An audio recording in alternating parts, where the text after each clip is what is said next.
मैं आपको सच कह रहा हूं, उसको फिर आपकी पढ़ाई लिखाई की जरूरत नहीं है आपको लाखों लोग देने के लिए। आमीन। छोटा है चर्च, लेकिन बात यह है तुम कितने पक्के हो, कितना अड़े और खड़े रहते हो, तुम्हारा विश्वास कितना है। हालेलुया। तुम्हारा फेथ कितना है।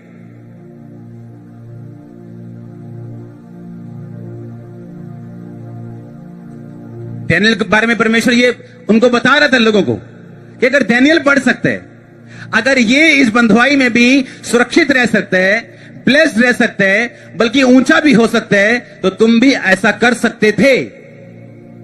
लेकिन बाइबल कहती उनके जिंदगियों में डिसऑनर, बेइज्जती और शर्मिंदगी दाखिल हुई, क्योंकि उन्होंने परमेश्वर के वचन के ऊपर ध्यान नहीं दिया।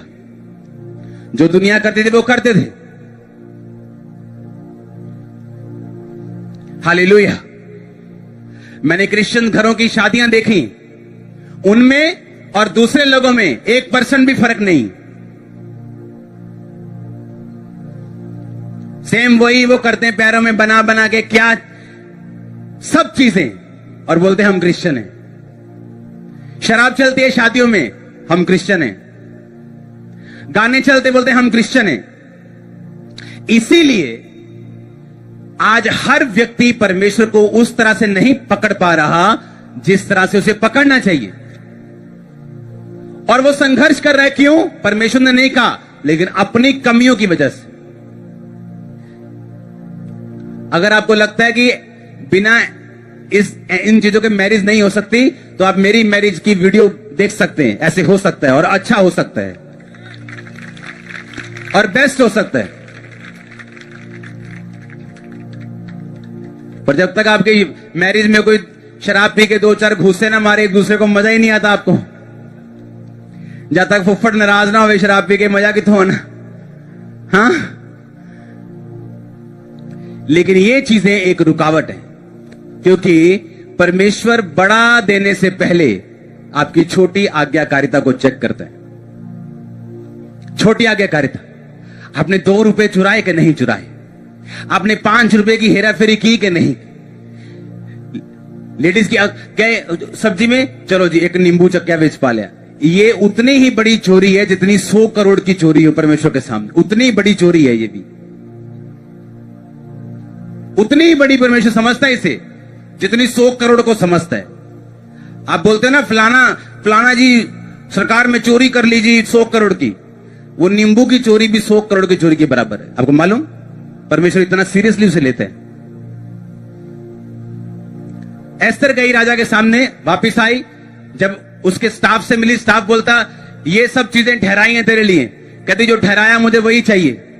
बाकी लेडीज जो नहीं ठहराया वो भी मांग रही थी, लालच कि अब आई तो है ही है, अभी फाड़ लो, आईफोन 13 भी ले लो, नवा आ गया, 12 भी ले लो, 11 भी ले लो। एस्तर बोली क्या ठहराया मेरे लिए? कहते ये ठहराया। कहते बस जो ठहराया वही चाहिए, कोई लालच नहीं। ग्रेट लोग, महान लोग जो बड़ी पोजीशंस पे गए, उनकी छोटी छोटी आदतें थी जो अच्छी थी, जिनकी वजह से वो गए। छोटी हैबिट्स।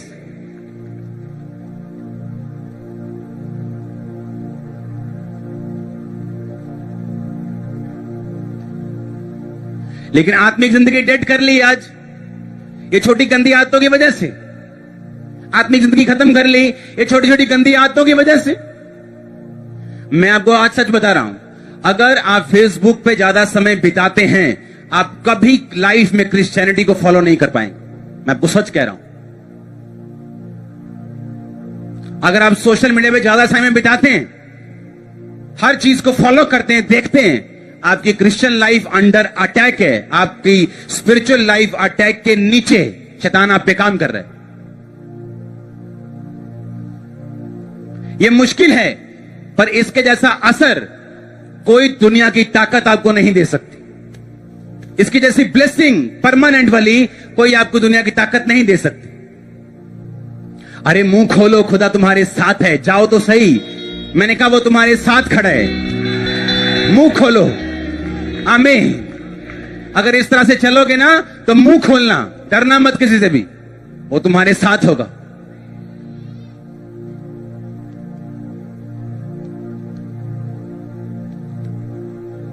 बोलो छोटी आदतें, छोटा विश्वास बड़े को जन्म देते हैं। आमीन। बहने वाली औरत अपने घर में बैठी रहती और ये सोचती काश यीशु मसीह मेरी गली से गुजरते, या काश कोई ऐसा इंसिडेंट होता कि वो मेरे घर के पास कहीं क्रूसेड करने के लिए आते तो मैं भी वहां जा सकती, तो वो बीमारी में मर जाती।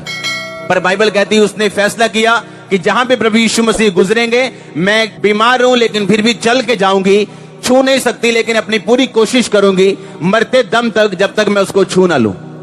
जब मरियम प्रेग्नेंट हुई उसने क्या कहा? परमेश्वर ने अपनी दासी की दीनता के ऊपर क्या किए? उसने ये नहीं कहा पता नहीं कैसे मेरे पे फजल हो गया, पता नहीं कैसे मेरी जिंदगी में इतना बड़ा काम हो गया कि परमेश्वर ने मुझे चुना कि मैं उसके बेटे को जन्म दूं। लेकिन बाइबल कहती है मरियम ने कहा परमेश्वर ने अपनी दासी की दीनता के ऊपर क्या की है? दृष्टि की। इसका मतलब कुछ भी अपने आप इस धरती पे नहीं होता। पतरस को बाइबल कहती है कि पतरस जब परमेश्वर के पास था तो यीशु मसीह ने कहा पतरस प्रेयर कर ताकि तू परीक्षा में ना पड़े। लिखा सारी रात पतरस ने प्रार्थना नहीं की, सोया रहा। यीशु मसीह ने प्रार्थना की, अगले दिन कौन परीक्षा में फंसा? एक लेडी ने बोला ए तू वही है ना यीशु मसीह के साथ रहता? कहता चल चल झूठ बोल रही हो तू। आगे चला गया और एक और आई, कहती तू वही है ना, तेरी बोली तेरा भेद खोलती है, तू वही पतरस है जिसका कान उड़ाया था। वो बोलता है तू वही नहीं जिसने मेरा कान उड़ाया था। कहता लांदी हो जो यीशु मसीह को जानता हो। और जब यीशु मसीह जी उठे और स्वर्गदूत यीशु मसीह के दाहिने जहां रखा था लाश रखी थी, जब यीशु मसीह जी उठे तो वो स्वर्गदूत वहां बैठा था, वहां लाश नहीं थी।